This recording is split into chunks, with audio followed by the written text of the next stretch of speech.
बिस्मिल्लाहिर्रहमानिर्रहीम। हम ज़रा कराची के हालात समझ लें जी, और कराची के हालात से आगे भी थोड़ा सा MQM जो कि पार्टी है जनाब कराची की, और कराची से निकली और कराची से बाद जनाब पूरे मुल्क में फैली, और इस वक्त जनाब MQM जो है सेनेट में भी मौजूद है, असम्बली में भी मौजूद है, प्रोविंशियल असम्बलीज में भी मौजूद है। लेकिन आज वो गरज चमक के साथ MQM मौजूद नहीं है जो कभी गरज चमक हुआ करती थी MQM की। क्यों नहीं है ऐसा? और अभी रिसेंटली इन्होंने इलेक्शन तो जीत लिए जनाब, लेकिन ये छोटा इलेक्शन था जिसको हम छोटा इलेक्शन कहते हैं। ये छोटे इलेक्शन थे, वो जीत तो गए, सीटें तो निकाल ली इन्होंने, लेकिन फिर भी क्या MQM उसी तरह नज़र आती है, उसी तरह विजिबल है? लोगों की उम्मीदों पे कहीं पानी तो नहीं फिर गया? लेकिन आज भी कराची के लोग जो हैं, majority of them, they look towards MQM जी, वो देखते हैं टूवर्ड्स MQM। बट इतना यहाँ पे कुछ हो गया कि उसके बाद फिर भी लोगों की एक आस जुड़ी हुई है MQM के साथ। PTI ने भी अपनी जगह बनाई, पीपल्स पार्टी ने भी अपनी जगह बनाई, और इसी तरह जनाब जगह पे जगह बनती जा रही है। और इसके साथ साथ MQM के अंदर के इख्तलाफात जो हैं वो ख़त्म होने को नहीं आ रहे, which is very damaging for the party, क्योंकि लोगों की बहुत तमन्नाएँ हैं, बहुत आसें लगी हुई हैं MQM के साथ। मैं खालिद मकबूल सिद्दीकी साहब से पूछना चाहूँगा कि खालिद मकबूल सिद्दीकी साहब के पास इस वक्त इंफॉर्मेशन टेक्नोलॉजी की मिनिस्ट्री भी है, फेडरल मिनिस्टर भी हैं और कन्वीनर भी हैं MQM के। खालिद मकबूल सिद्दीकी साहब, कैसी सेहत कैसी है आपकी, तबीयत कैसी है आपकी, आप हैं कैसे? जी अल्हम्दुलिल्लाह, बेहतर काफ़ी बेहतर। खालिद मकबूल सिद्दीकी साहब, क्या what is the future of MQM? MQM को सुकुड़ती क्यों जा रही है? देखिए राना साहब, ये सवाल आज आप नहीं कर रहे, ये 20 साल पहले भी हो रहा था, 30 साल पहले भी हो रहा था। लेकिन 92 का ऑपरेशन जब हुआ, नहीं बता रहा हूँ, 92 में जब ऑपरेशन हुआ तो लोगों को लगा कि MQM ख़त्म हो गई है। उनको लगा कि जो MQM का सारा मसल पावर था वो निकल के हकीकी बना दी गई है उसकी, और वो अब MQM को पनपने नहीं देगी। अच्छा। लेकिन MQM ने सर्वाइव किया है इस तरह के बहुत सारे बहरान से। ऐसे दौर अदवार आते रहे। 93 में MQM कौमी असेंबली में मौजूद ही नहीं थी, और आप देखिए MQM ने इलेक्शन में हिस्सा नहीं लिया। जो लोग MQM की जगह असेंबलियों में आए वो 97 के इंतखाबात में खड़े ही नहीं हुए, कि उनको पता था कि वो जेन्युइन रिप्रेजेंटेटिव नहीं है इस शहर के।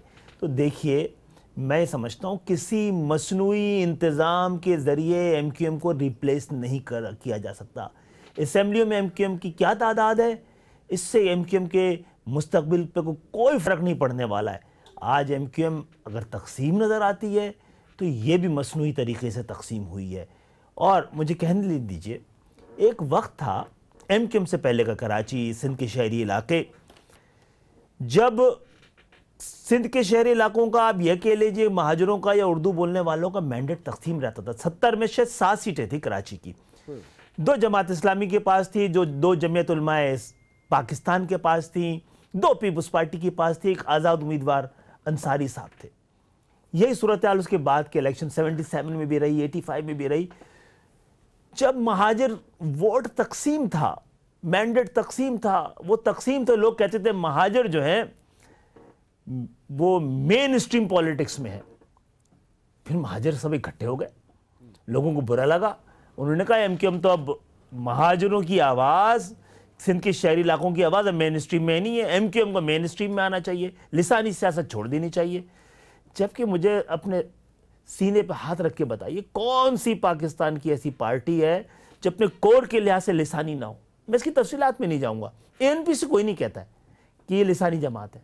वो पख्तून कल्चर के लिए, पख्तूनों के हुकूक के लिए, और गलत नहीं करती है, वो आवाज़ उठाती है। हमने तो असेंबलियों में, ऐवानों में और ख़ुद अपने ऑर्गेनाइजेशन सेटअप में पाकिस्तान की तमाम कौमियतों की रिप्रेजेंटेशन रखी है, लोगों ने देखा है। लेकिन फिर भी हमसे सवाल किया, क्योंकि MQM एक बहुत मुख्तलिफ फिनोमेना है। देखिए 87 में जो बल्दियाती इलेक्शन हुए थे, उससे 3 महीने पहले MQM ने तय किया था कभी इंतखाबी सियासत में नहीं जाएंगे। लेकिन हमारे ख़िलाफ़ ऑपरेशन ज़िया-उल-हक़ के दौर में जब तीसरा ऑपरेशन हुआ है और क़यादत या तो जेल में थी या रुपोश थी, तो अवाम ने ख़ुद MQM के तरफ से उम्मीदवार खड़े किए, जीते। तो 88 में जब पहली दफ़ा आम इंतखाबात में MQM को हिस्सा लेने का मौका मिला है, तो तमाम तजिया निगार ये लिख रहे थे कि MQM इस दफ़ा भी 88 के इलेक्शन में सिंध के शहरी इलाकों में जीतेगी, लेकिन MQM के पास दो चीज़ों की कमी है। ना तो इनके पास सियासी तजर्बा है, ना ही वसाइल हैं जो इलेक्शन जीतने के लिए ज़रूरी होते हैं। और मेरी गुनाहगार आंखों ने वो वक्त भी देखा है कि कराची के बड़े बड़े सरमायादार और ऐसे पेशावर सियासतदान कि जिनकी सियासी उम्रें हमारे उस वक्त के लीडरों की तबई उम्रों से ज़्यादा थी, वो MQM में आ गए थे।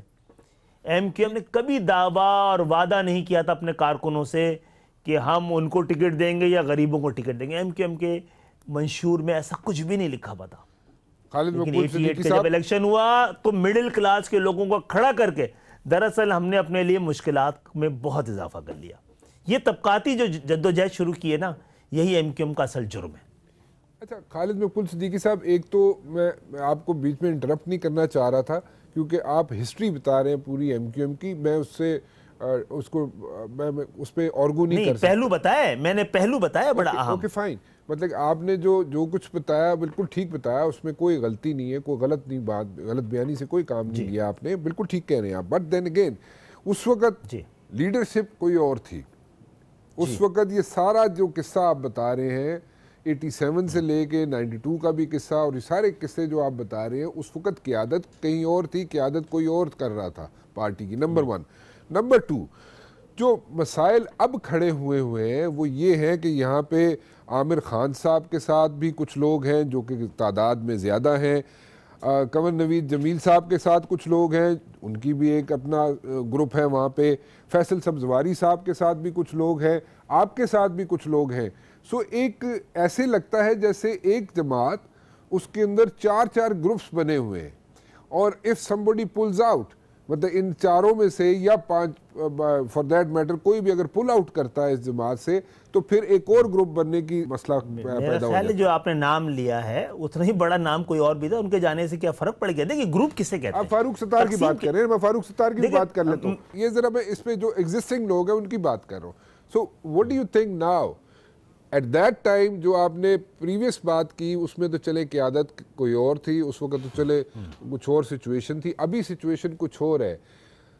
डू यू थिंक कि उसी तरह अपने आप को असर्ट करती है MQM जैसे पहले किया करती थी? चले वो तो एक अलग होगी बात, लेकिन नाउ डू यू थिंक कि MQM असर्ट करती है उसी तरह जैसे पहले किया करती थी पॉलिटिक्स में? ठीक है, अब मैं इसका जवाब ये देता हूँ कि देखिए, जब हम आज मैं पार्टी में डिसिप्लिन कायम करने की कोशिश करूं और 2 लोगों को उसके लिए खारिज करना पड़े तो आपको ये थोड़ी कहेंगे पार्टी तकसीम हो गई है। पार्टी की तकसीम कब नज़र आती है? तकसीम ये नज़र आती कि जब 93 में MQM ने इलेक्शन में हिस्सा लिया और हकीकी को पूरी ताकत से, पूरी हुकूमती वो सपोर्ट के साथ इलेक्शन में लड़ी थी। MQM तो छुप के लड़ रही थी।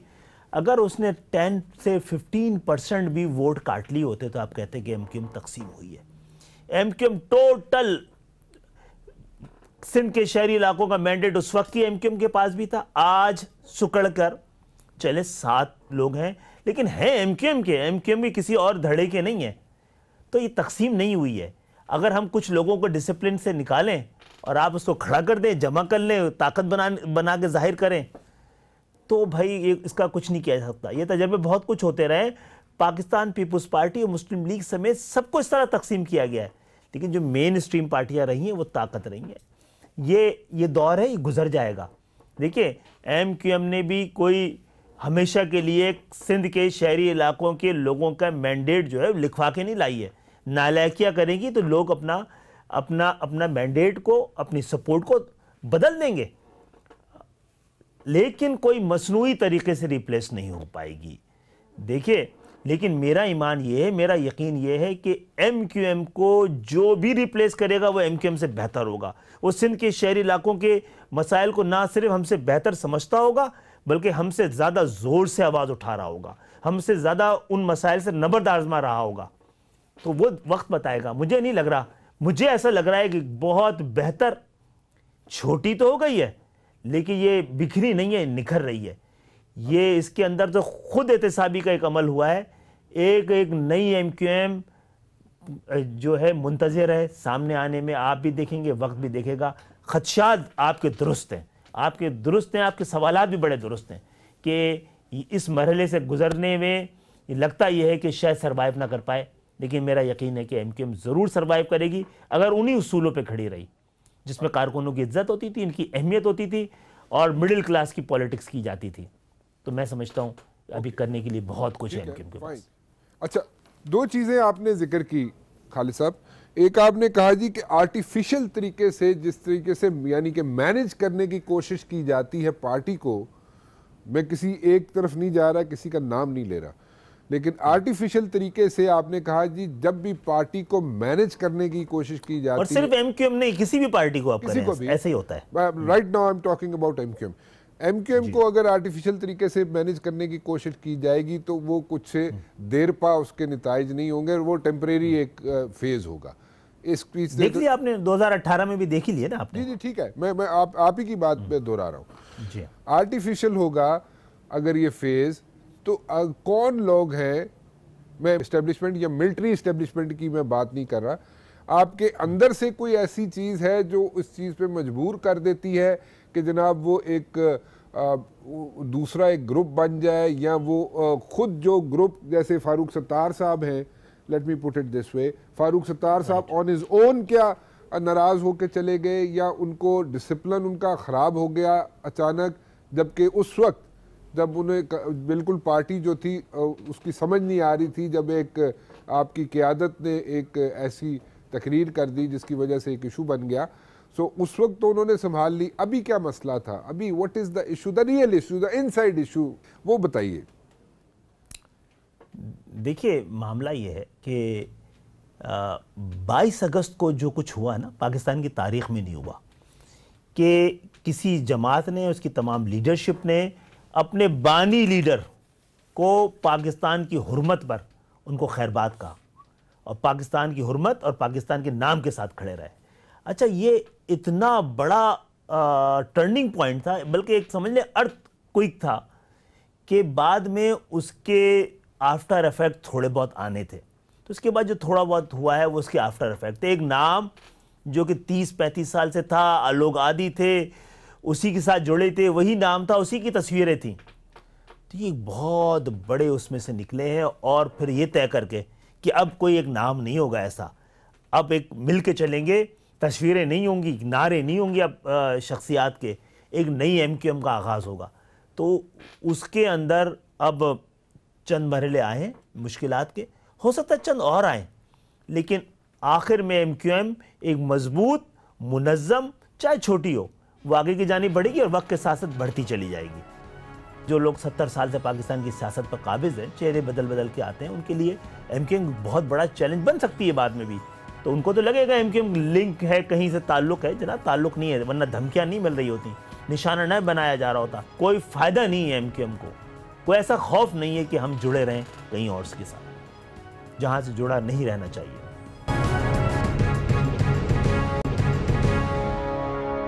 खालिद मकबूल सिद्दीकी साहब, एक मसला जो है ना अभी भी ज़हनों में एक कन्फ्यूजन है, और वो कन्फ्यूजन जो है, I put it very straight forward, वो ऐसे लगता है कि जो इस्टेब्लिशमेंट है उसने भी दूसरी तरफ देखना शुरू कर दिया है, और एमक्यूएम जो है वो भी जनाब इस चीज़ को ओन नहीं करती कि उनकी अभी भी कोई टाइज हैं, कोई रिलेशंस हैं, कोई लिंक्स हैं उनकी क़यादत के साथ। Is it so? और ये अगर ऐसा नहीं है, अगर ऐसा नहीं है तो ये अभी तक कन्फ्यूजन क्यों एग्जिस्ट करती है? देखिए, कन्फ्यूजन जिनको भी सूट करती होगी वो करेंगे ना। अगर किसी को लगता है कि यार एमक्यूएम ऐसा ना हो दोबारा ताकतवर हो जाए, मजबूत हो जाए, चाहे नई लीडरशिप के साथ हो, चाहे प्रो पाकिस्तान हो, लेकिन अगर वो मिडिल क्लास की लीडरशिप की पॉलिटिक्स करेगी तो बहुतों के लिए खतरा होगी। लोग, एमक्यूएम कहती है कि भाई हम एक ऐसे ऐवान का ख्वाब देखते हैं जिसमें किसानों की नुमाइंदगी किसान कर रहा हो, मजदूर की नुमाइंदगी मजदूर कर रहा हो, ऐवानों में खानदान ना बैठे हुए हों, अवाम बैठे हुए हों। तो ये सबके लिए, जो लोग 70 साल से पाकिस्तान की सियासत पर काबिज़ हैं, चेहरे बदल बदल के आते हैं, उनके लिए एमक्यूएम बहुत बड़ा चैलेंज बन सकती है बाद में भी। तो उनको तो लगेगा एमक्यूएम लिंक है, कहीं से ताल्लुक़ है, जनाब ताल्लुक़ नहीं है, वरना धमकियाँ नहीं मिल रही होती, निशाना न बनाया जा रहा होता। खुदा 8 दिसंबर को मैं बचा हूँ बाल बाल, आप सबको पता होगा, और इसके बाद के वाक़यात भी हो रहे हैं। मैं आपके प्रोग्राम के ज़रिए मुकम्मल तौर पर तरदीद करता हूँ, कोई ज़रूरत नहीं है, कोई फ़ायदा नहीं है एमक्यूएम को, कोई ऐसा खौफ नहीं है कि हम जुड़े रहें कहीं और के साथ, जहाँ से जुड़ा नहीं रहना चाहिए। सो आप थिंक कि वहाँ से यानी कि उसके आदत से जो बानी की आदत है उसके साथ जुड़ा नहीं रहना चाहिए, this is what you are saying. नहीं है और नहीं रहेंगे, नहीं है और नहीं रहेंगे।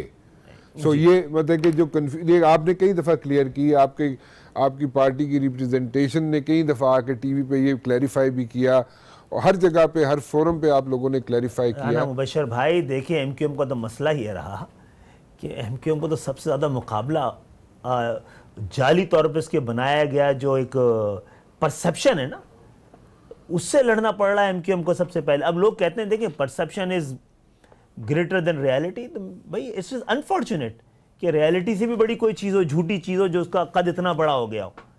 तो सिर्फ एमक्यूएम के साथ नहीं, 1000 साल की तारीख ये बताती है कि एमक्यूएम जैसी जमातों के खिलाफ ऐसे परसेप्शन बनाए जाते हैं। तो एमक्यूएम अपनी परसेप्शन से लड़ रही है और बाज़ाक़ात उससे लड़ के कामयाब भी रही है। जब भी 35 साल से तमाम जो चेहरा बना दिया गया, जो तमाम परसेप्शन बना दिया गया, हर बार हर हालात में अच्छे बुरे, एक ऐसे वक्त में भी जब गली गली बार मोहल्ला मोहल्ला हिसार था, लोगों ने हमें वोट दिया, हमें जिताया, कामयाब करवाया। क्या खालिद साहब अभी भी अगर सपोजिडली अगर इलेक्शन हो जाते हैं, जैसे कि इशारे भी होते हैं कहीं ना कहीं से कॉरिडोर्स ऑफ पावर से, यानी कि इस्लामाबाद से भी इशारे आ जाते हैं कभी कभार कि अर्ली इलेक्शंस हो सकते हैं, अब अगर अर्ली इलेक्शंस होंगे, अगर हो जाते हैं तो क्या आपके ख्याल में आप जितनी सीटें अभी एमक्यूएम के पास है इससे ज़्यादा सीटें निकाल पाएंगे आप? मुझे एग्जांपल जो है अभी लोकल बॉडीज़ के इलेक्शन का मत दीजिएगा, उससे आगे जो इलेक्शन देखिए वो तो मुझे लग रहा है कि शायद कुछ लोगों के लिए उसकी अहमियत नहीं थी, इसलिए हम जीत गए, है ना, तो उसमें मनूवरिंग नहीं की। सही अच्छा है। मेरे ख्याल में वाकई बिल्कुल ठीक कह रहे हैं, मेरे ख्याल में पीटीआई वालों के लिए अहमियत नहीं थी उस चीज़। नहीं, इलेक्शन तो लड़ा है ना भाई, हो सकता है मेरे ख्याल में इतना सीरियसली नहीं लड़ा उन्होंने, अगर सीरियसली लड़ते। देखिए अब मेरी सीरियस बात सुन लीजिए। देखिए इलेक्शन जो है ना 2018 में पोलिंग मेरे ख्याल बड़ी हद तक ट्रांसपेरेंट हुई है। इलेक्शन के दो मरहले होते हैं, एक में वोट डाले जाते हैं, दूसरे में गिने जाते हैं। तो आपने कहा 2018 में इलेक्शन ट्रांसपेरेंट हुए? मैंने कहा पोलिंग इलेक्शन के दो मरहले होते हैं, एक पोलिंग होती है, एक में वोट डाले जाते हैं, दूसरे में गिने जाते हैं। अच्छा जी, मैं वही वोट डाले तो शायद सही तरह गए हैं, गिने सिरे से गए ही नहीं है। अच्छा, नहीं, गिनने की शर्त ये होती है कि पोलिंग एजेंट साथ बैठा हुआ हो हर जमात का, वो तो बाहर निकाल दिया गया था कम से कम एमक्यूएम का, तो वोट गिने नहीं गए, रिजल्ट सुनाया गया है गिने बगैर। तो अगर खालिद साहब, अगर पोलिंग का एक मरला यानी कि पोलिंग ठीक हुई, जिसकी आप कह रहे हैं कि बिल्कुल ठीक हुई, दूसरे मरले में जहाँ पे गिनती अगर गड़बड़ हुई तो फिर आप हुकूमत में क्यों शामिल हो गए? आपने तो एहतजाज भी किया था, आपने वहाँ पे एहतजाज रिकॉर्ड भी कराया कि जनाब ये गड़बड़ हुई है, इलेक्शन के बाद भी आप कहते रहे गड़बड़ हुई है, फिर जिन लोगों से आपको कोई तवक्को नहीं थी फिर उनके साथ जाके आप हुकूमत में शामिल क्यों हो गए? फिर उस वक्त की निगरान हुकूमत थी, उसकी जिम्मेदारी थी। ये बेनिफिशरी हो सकते हैं, हो सकते हैं कि लगा रहा हूँ मैं लफ्ज़। अच्छा। और लेकिन जब हमने ये बात अंदेशे अपने रखे तो वज़ीर आज़म जो इमरान खान साहब जो पीटीआई के चेयरमैन थे, उन्होंने कहा कि आपके अंदेशे हैं, आपको हक है कि आप इसको कंटेस्ट भी करें, आप कोर्ट में भी जाएं, इलेक्शन कमीशन में भी जाएं और जहां का चाहें हल्के खुलवाएं। तो हम गए और हुकूमत में है। देखिए सियासत में हम अपनी आवाज़ जो हमारा है हमें वो बुलंद करने दी जाए, हम जमहूरियत के साथ खड़े रहें। इस दफ़ा भी हमने जमहूरियत के साथ खड़े रहें, उनको सपोर्ट किया है। हमारा पहले ख्याल ये था कि हुकूमत में शामिल हुए बगैर हुकूमत का साथ दिया जाए, जो कि पिछले दौर में भी दे रहे थे, लेकिन बहुत सारे मेहरबानों ने, दोस्तों ने ये कहा कि नहीं, आप लोग जब शामिल होंगे तो एक कॉन्फिडेंस बढ़ेगा और एमक्यूएम को इस मरहले से आगे निकल के पाकिस्तान में अपनी आवाज़ पहुंचाने में मदद मिलेगी। चले ठीक है, लेकिन मुझे कुछ जिन्होंने भी मशवरा दिया आपको, मुझे नहीं पता, डेफिनेटली आप उसको डिस्क्लोज भी नहीं करेंगे, लेकिन मुझे आम आदमी, हमारे दोस्तों ने, पार्टी की अपने हलकों ने, आम आदमी को समझ नहीं आती की बातें। मतलब वो एक दिन आप शिकायत रजिस्टर करते हैं, आप एहतजाज करते हैं कि जनाब काउंटिंग ठीक नहीं हुई, आप कहते हैं जनाब आपका वोट बैंक जो है वो चोरी हो गया, वोट चोरी हो गया, आपका सब कुछ हो गया। देन अगेन फेडरल मिनिस्ट्रीज लेते हैं आप लोग बैठते हैं, पता नहीं ये कौन से लोग थे जिन्होंने कहा जी आप हुकूमत में शामिल हो जाए। I fail to understand what kind of सियासत वाज दिस। देखिए 90 अभी पिछली 2013 में हमारे 24 वो थी ना कौमी असेंबली की सीटें, हम अपोजिशन में बैठे थे, लेकिन हमने हुकूमत बनाने में उस वक्त की हुकूमत की मदद की, क्योंकि हम थे, हमें वोट डालना था, हम समझते थे जमहूरियत को कंटिन्यू होना चाहिए। इस दफ़ा सिर्फ फर्क इसमें जमहूरियत क्यों खतरे में पड़ जाती है? अगर आप मिनिस्ट्रियों में ना बैठते तो जमहूरियत खतरे में पड़ जाती है। नहीं, वो सही है, वो तो मैंने उसकी वजूहत तो अलग से बताई हैं आपको। हुकूमत का साथ देने के लिए कि ये जो मरहला था वो गुजर जाए। अच्छा चले, इट्स लाइक क्वाइट कंफ्यूजिंग, मुझे नहीं समझ आती, क्योंकि ये बड़ा एक टिपिकल सेंटेंस हो गया। आप लोग इससे ज़रा इससे आगे दिखना चाहते हैं, लोगों से आगे चाहते हैं, ज़रा थोड़ा आगे निकले जी, कि अगर हुकूमत में शामिल हो जाए इसलिए शामिल हुए जी कि जमहूरियत खतरे में ना पड़ जाए।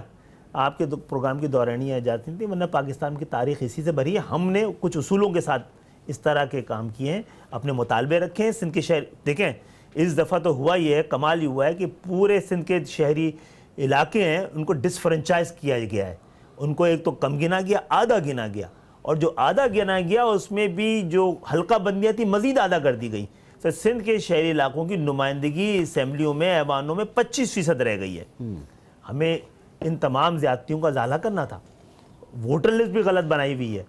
हम कोर्ट्स में गए हुए, हमने कहा हमें सिर्फ अदालतों से इंसाफ का तकाजा है, हमें इंसाफ में रुकावटें न डाली जाए। हमारे एमकेएम जिन उसूलों की वजह से बड़ी जमात बनी है, मजबूत जमात बनी है, अगर उस पर कायम रहे, हम में से हर आदमी को एमकेएम के आइन, रिवायात और उसूलों के नीचे और उसके पीछे खड़े होकर एमकेएम में काम करने। एमकेएम हुकूमत में थी 98 में, और मैंने वजारत से इस्तीफ़ा दे दिया था एहतजाजन। तो ये हम तो कर लेंगे, हम लोग तो आदी हैं इसके, इसमें परेशान नहीं होना चाहिए किसी को। एक चीज़ तो कंफर्म होगी ना कि आपने हुकूमत के साथ कोई मतलब निकाह नहीं पढ़वाया हुआ, ठीक है? नहीं, निकाह नहीं कि 5 साल पूरे करेंगे। हम तो आदी नहीं रहे, बिल्कुल उसूलों के साथ हैं और उसूलों के साथ रहेंगे। ये खालिद साहब, आपकी नज़र में कोई ऐसी सूरत बनती है कि जैसे फारूक सत्तार के खिलाफ कोई आप लोगों ने एक्शन लिया, डिसिप्लिनरी एक्शन लिया, या व्हाटएवर उसके मल्टीपल रीजंस थे। कुछ वो ये भी कहा जाता है जनाब कि उन्होंने जो फेडरल गवर्नमेंट से, नवाज शरीफ की गवर्नमेंट से पैसे आए थे उसका हिसाब किताब मांग लिया था। फिर उन्होंने तो मेयर साहब, बच्चों की बात है, पूछे वो क्या लोगों को देते हैं पैसे? वो तो मेयर को भी नहीं दिए। नहीं, वो सिंध गवर्नमेंट के वो आगे ये भी कहा गया ना, ये भी कहा गया ना 18वीं तरमीम में सिंध गवर्नमेंट के थ्रू मिले। जी ठीक है, उस गवर्नमेंट के थ्रू मिले, सब कुछ हुआ, लेकिन उसका खालिद साहब वो कह रहे थे कि फारूक सत्तार ने पैसे का मांग लिया, हिसाब किताब। कुछ लोगों को गाड़ियां मिल गई थी, वो कैसे मिल गई, कुछ लोगों को पिजारोज मिल गई, क्रूज़र मिल गए, कैसे मिल गए, कुछ लोगों ने पुराने जो खाते थे वो क्लियर कर दिए, इस तरह की बातें भी चलती रही। सो वो ये वजूहात थी। मेयर के बारे में कहा गया था ना जी, जब इलेक्शन लड़ने फारूक भाई साथ आए तो उन्होंने कहा मेयर के जो हिसाब है वो मैं दूंगा, मुझे पता है। अच्छा ठीक। अच्छा, what do you see happening in the near future Khalid साहब? अभी आपके ख्याल में गियर अप करेगी पार्टी? क्योंकि अभी पार्टी जो है, एमकेएम जो है, वो थोड़ा सा कन्फाइंड होकर रहेगी है गली कूचों में, और एक इतनी अच्छी पार्टी थी, इतनी मतलब एक्सपैंड हो रही थी पार्टी, और दूसरे सूबों में जा रही थी पार्टी, और दूसरे सूबों में ऑफिसेज खुल रहे थे, लोग वहाँ पे शामिल हो रहे थे, कराची से बाहर, सिंध से बाहर। अब बताए कि पार्टी स्क्वीज हो गई। राना मुबशर भाई बताइए, बहुत सारी सियासी जमातों के खिलाफ ऑपरेशन और एक्शन होते रहे। अभी क्या ऑपरेशन हुआ था? नहीं बता रहा हूँ ना, किसी सियासी जमात के तमाम सियासी दफातर को इस तरह बिल्डोज किया गया है, लीगल इलीगल कुछ भी सारे, और या वो हैं सर्वमोहर हैं। तो हमारे साइज से कई गुना बड़ा ऑपरेशन हो रहा है ना, कई साल से। हमारे 150 कारकुनान लापता हैं, हजारों से जेलें भरी हुई थी, अब कब हल्की हुई जेल, बहुत सारे साथी मुकदमात फेस करके बेगुनाह साबित होकर बाहर निकल आए।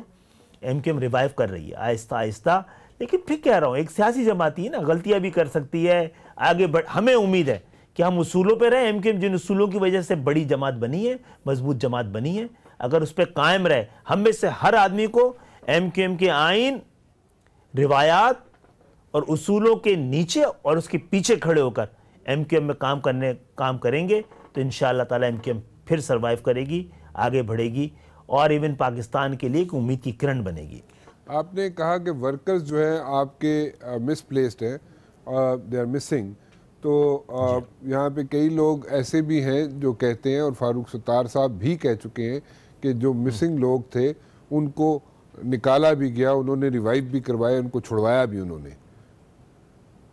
देखिए 150 में से अगर 5, 7, 8, 10 लोग निकल आए हों, अभी भी आप ऑफिस आइए, ज़रूर आइए वहाँ पे ना, देखिए रोज़ाना कितनी माएँ और उन कारकुनान जो शादीशुदा थे उनकी बीवी बच्चे वहाँ पे मौजूद होते हैं, पूछ रहे होते हैं कि कम से कम हमें ये बता दो कि वो ज़िंदा हैं या मुर्दा। हम अदालतों में गए हुए, अदालतों से इंसाफ मांगते हैं, अदालतों का ही काम है कि वो हमें इंसाफ फराहम करें। So you're looking towards the judiciary कि वहाँ से आपको कोई रिलीफ मिले। वहीं से मिलना चाहिए ना, सारे शरीफ मुहज़्ज़ब और जमहूरी मुल्कों में वहीं से मिलता है। अच्छा चले, इसकी वजह से एक लंबी बहस शुरू हो सकती है, लेकिन एनीवेज बहस हो सकती है। हाँ मैंने तो आपको मुख्तसर सा जवाब दिया कि होना यही चाहिए जो मैं कह रहा हूँ। ठीक है, लेकिन मैं उसमें मैं मजीद डिटेल में जा सकता हूँ, लेकिन अभी वक्त मुख्तसर है। अच्छा मुझे एक बात बताएं कि अभी इस वक्त, like if we are talking about right now, Farogh Naseem sahab हैं, फरोग नसीम साहब ने एक वो काम किया है गवर्नमेंट के अंदर रहकर, और मुख्तसर से अरसे में, मतलब कि 2-3 माह के अंदर अंदर उन्होंने तकरीबन 8 ऐसे ड्राफ्ट बना के दिए कानून के, जो पता नहीं असेंबली अप्रूव हो सकता है, पास हो सकता है या नहीं हो सकता, वो तो खैर हुकूमत का काम है, वो उसको पास करवा सकती है या नहीं करवा सकती। लेकिन द पॉइंट इज़ कि फरोग नसीम साहब ने अपना काम कर दिया, और जो काम 5 साल में किसी लॉ मिनिस्टर ने करना था, फरोग नसीम ने 2-2.5 माह में कर दिया। ठीक है, अब उसके बाद मेरे ख्याल में काम तो ख़त्म हो गया फरोग नसीम साहब का, तो अब बाकी वो इतना अरसा 4.5 साल क्या करेंगे हुकूमत में रह के, या आप लोग क्या करेंगे हुकूमत में रह के? मेरे ख्याल में अब बस कर दें, आ जाए वापस, छोड़ दें हुकूमत। हाँ ये मेरा ख्याल है फरोग भाई जल्दी जल्दी अपना काम निपटा रहे हैं, उनकी प्रैक्टिस भी मुतासिर हो रही है, बहुत बड़ी प्रैक्टिस है। हाँ उनकी अपनी प्रैक्टिस में 10-20 गुना ज्यादा वहां पे से कमाते होंगे वो ज्यादा। बिल्कुल डेफिनेटली, लेकिन वो तो मैं उनसे कह चुका हूँ, मैं तो खालिद साहब मैं उनसे कह चुका हूँ कि वो बस करें, वापस जाएं कराची। राना मुबशर भाई, लेकिन आप लोग क्या करेंगे? राना मुबशर भाई, एमक्यूएम ने मेरा ख्याल है ये ऐसी रिवायतें उसकी पूरी तारीख में लिखी है, 2 मिनट ज़्यादा नहीं बैठती जब तय कर लेती है। तो कई बार मैंने खुद कई बार, ये पहली दफ़ा था, पिछली दफ़ा के जब मैंने असेंबली से इस्तीफ़ा नहीं दिया, 90 में भी दिया, 97 में भी दिया, एमक्यूएम हुकूमत में थी 98 में, और मैंने वजारत से इस्तीफ़ा दे दिया था एहतिजाजन। तो ये हम तो कर लेंगे, हम लोग तो आदी हैं इसके, इसमें परेशान नहीं होना चाहिए किसी को, अपने वक्त से करेंगे, दूसरों के मुतालबे पे नहीं करेंगे। तो कब तक वो वक्त इंतज़ार करें हम? फिर उस वक्त आने दें, हम भी देख रहे हैं किस वक्त आएगा वो वक्त। चले ना सिंध के शहरी इलाकों के लोगों को उनका हक मिले, उनको शहरी समझा जाए, उनको बराबर का वफादार, बराबर का हकदार समझा जाए, और जब पूरे पाकिस्तान को बराबर का वफादार और बराबर का हकदार समझा जाएगा, पाकिस्तान खुशहाल भी होगा, मजबूत भी होगा, मुनज़्ज़म भी होगा, और आलम इस्लाम में सर उठा के चलने के काबिल भी होगा। एक चीज़ तो कंफर्म होगी ना कि आपने हुकूमत के साथ कोई मतलब निकाह नहीं पढ़वाया हुआ, ठीक है? नहीं, निकाह नहीं, 5 साल पूरे करेंगे। हम तो आदी नहीं रहे, बिल्कुल उसूलों के साथ हैं और उसूलों के साथ रहेंगे। उसूलों के साथ रहे, उसूलों के साथ रहेंगे, और आपने 5 साल तो पूरे करने नहीं है, ये तो आपने अभी कंफर्म कर दिया, ठीक है ना? ये तो ऐसी बात है ना, मैं गलत तो नहीं कह रहा? नहीं, मैं ये कह रहा हूँ कि उम्मीदें रखी हुई, यकीन भी बढ़ेगा आहिस्ता आहिस्ता, अगर हमारी बात को समझा गया, और ये समझा गया कि एक ऐसे शहर की हम नुमाइंदगी कर रहे हैं जो पाकिस्तान का 70% और सिंध का 95% मैंडेट देता है, उसको ना सही गिना गया है। देखिए हम पहले भी कह रहे थे, देखिए पिछली दफ़ा हमारे 24 लोग थे, हुकूमत का हिस्सा नहीं थे, हमने पहले भी कहा, इलेक्शन से पहले कहा था कि हमें सही तरह गिना नहीं गया तो हमें तोलना पड़ जाएगा। तो आज 7 नशिस्तों की ज़रूरत पड़ गई ना पाकिस्तान को, पाकिस्तान की जमहूरियत को। हम पाकिस्तान की जमहूरियत, पाकिस्तान की सलामती, पाकिस्तान की तरक्की के लिए पहले भी करते रहे काम, अब भी करते रहेंगे। लेकिन एक बात, one thing is for sure, आपने आखिरी वक्त तक हुकूमत के साथ चलने का कोई यहाँ पे निकाहनामा साइन नहीं किया हुआ, दैट इज़ फॉर श्योर। बिल्कुल नहीं किया, ना हुकूमत ने हमारे साथ किया, ना हमने किया। 2 जमातें चंद उसूलों के साथ इकट्ठा हुई हैं। इमरान खान साहब तो मेरा ख्याल है जिस वक्त बदतरीन एमक्यूएम के साथ टसल चल रही थी, उन्होंने 2-3 दफ़ा कहा था कि नेचुरल अलाइज हैं, कुछ चीज़ें सही हो जाएं, अल्लाह करे ये वक्त साबित करे। हमारा आपस में मिलकर चलना कोई ऐसी मेरा ख्याल है पाकिस्तान के लिए घुमा गए हैं आप, यहाँ पे थोड़ा सा घुमा दिया आपने बात। आपने पहले पूरी हिस्ट्री बताई कि जनाब कभी इस तरह उसूलों पे सौदेबाजी नहीं हुई, आपने रिजाइन फला दफा दिया, कितनी दफा दिया, और अब आप फिर एकदम आप कह रहे थे अब आपको निकल आना चाहिए, तो हम बता रहे थे कि इसमें कोई ऐसा मुश्किल काम नहीं है, जब हम मुनासिब समझेंगे निकल आएंगे और बता के निकलेंगे। अच्छा, बस मुझे मुश्किल काम नहीं है, जब मुनासिब समझेंगे आप निकल भी आएंगे। ठीक है जी। एक आखिरी चीज समझा दीजिए। हम इस जमहूरियत पे भी और खुद पीटीआई पे बोझ नहीं बनना चाहते। एक मुझे ये मत करें आप प्लीज, ये जमहूरियत वाला मसला ना करें आप। वैसे ठीक है, वैसे कह दें हुकूमत पे नहीं बोझ बनना चाहते, ये हुकूमत वाला बड़ा पुराना डायलॉग हो गया, डायलॉग बड़ा पुराना हो गया। अच्छा, हम अकेले बोलते रहे, बहुत सभी बोलते हैं। क्या चेंज लेके आएंगे आप हुकूमत में रहते हुए? क्या कंट्रीब्यूट कर सकते हैं आप पीटीआई की हुकूमत पे? इतनी मिनिस्ट्रियां लेने के साथ साथ आपको इतनी मिनिस्ट्रीज मिली, आप क्या कंट्रीब्यूशन कर सकते हैं हुकूमत की? देखिए, एक बड़ी कंट्रीब्यूशन पाकिस्तान की जमहूरियत में तो ये है कि मैंने 4थी दफ़ा इलेक्शन लड़ा है, मैंने 10 रुपये भी नहीं खर्च किए। ये दुनिया सियासत में कभी नहीं हुआ कि इंतखाबी सियासत से किसी जमात ने पैसों को इस तरह बाहर निकाल दिया, पहली बात। दूसरी बात यह है कि आज तक MQM पर अल्हम्दुलिल्लाह, मैं पहले भी रहा हूँ वज़ीर, एक पाई का करप्शन नहीं है, ना ये करप्शन करेंगे ना करने देंगे। तीसरी बात यह कि मेरे पास बड़ी अहम वजारत है, उनके पास भी है, जो पाकिस्तान को तब्दील कर सकती है, उस पर बड़ी सीरियसली काम हो रहा है। मैं इन 100 दिनों में नहीं आया, ना फीते काटे ना बहुत ज़्यादा। मुझे पता था अगर पाकिस्तान को डिजिटलाइज करना है तो वो पाकिस्तानियों को करना है, पाकिस्तान की तालीम की क्वांटिटी और क्वालिटी को बढ़ाना है, तो उस पर काम हो रहा है। फिर उसके अलावा बहुत सारे इंशाअल्लाह अगले साल के मिड तक आपको पाकिस्तान की ट्रेन IT की पटरी पे चढ़ती हुई नजर आएगी। चले जी, we are keeping our fingers crossed for that one. एक चीज बताएं, फारूक सत्तार के साथ कोई हो सकती है सुलह सफाई, कोई वापसी का इम्कान है फारूक सत्तार? देखिए, दुश्मनी तो आज भी नहीं है, फारूक भाई जब चाहेंगे वापस आ जाएंगे। हम सब के लिए बस इतनी सी शर्त है। यार ये आप बड़ी गड़बड़ कर देते हैं खालिद साहब। आप कहते हैं जी जिस वक्त चाहेंगे वो वापस आ जाएंगे। आप बताएं ना, आप उनको लेंगे या नहीं? वो किधर आएगा वापस? जनाब, चश्मे मारोशन दिले माशाद, बुलाते रहे, बात भी होती रही है। अल्हम्दुलिल्लाह आज की MQM और MQM के साथ नाराज़ हो या बाहर हो या अंदर हो, आज अपने इख्तलाफात को दुश्मनी की रंग और शक्ल नहीं बनने दिया गया है। फारूक भाई पहले भी चले गए थे, फिर आ गए थे, फिर चले गए। हम सब के लिए बस एक सी शर्त है जो MQM ने रखी हमारे लिए, कि MQM के आइन, कानून और रिवायात के पीछे रह के और उसके नीचे रह के काम करना है। अब किसी को उस तरह नहीं बनने दिया जाएगा कि पार्टी की अक्सरियत इज्तिमाई शऊर के साथ चलाई जाएगी, कोई एक आदमी लीडर बन के नहीं चलाएगा। खालिद साहब, एक आखिरी चीज बता दीजिए मुझे जी। आखिरी दफा लास्ट टाइम कब आपकी बात हुई थी फारूक सत्तार से? हम लोगों की होती भी रहती है, अक्सर हो जाती है। क्या बातचीत क्या हुई? खैर उस दिन तो ऐसा मरहला था कि हम सब इकट्ठा थे वहाँ पे अली रज़ा आब्दी के तदफीन के मरहले में। जी। सभी अफसोस कर रहे थे, कीमती कारकुन हम सबसे ज़ाया हुआ है, हमसे जुदा हुआ है, बिछड़ा है, पढ़ा लिखा, हाईली एजुकेटेड, शरीफ और नफीस। कोई सियासी गुफ्तगू नहीं हुई आपकी? सियासी नहीं, वो भी होती रहती है, वो भी मशवरा देते रहते हैं। हमने ये आप उनके मशवरे लेते हैं? हाँ जी, लेते हैं, अभी भी लेते हैं। हाँ, वो भी हमारे लेते हैं, हम भी उनके लेते हैं। मुझे पता है कि ना फारूक सत्तार भाई पेशावर सियासतदान है, मैं, हम दोनों डॉक्टर हैं। हमें मौका मिलेगा तो हम अपने अपने प्रोफेशन में चले जाएंगे और ज़्यादा खुश रहेंगे। बहुत बहुत शुक्रिया हमसे बात करने का Khalid Maqbool Siddiqui Sahab. It's always a pleasure to have you on my show. आपकी बहुत बहुत मेहरबानी। खालिद मकबूल सिद्दीकी साहब जनाब बड़ी खुल के बातें की, खुली खुली बातें की उन्होंने, और मैं इसका एक्स्ट्रा कोई नहीं दे सकता, वाइंड अप कुछ नहीं कर सकता। You will have to watch the show जी, इंटायर शो। फिलहाल राना मुबशिर को इजाज़त दीजिए। अल्लाह हाफ़िज़।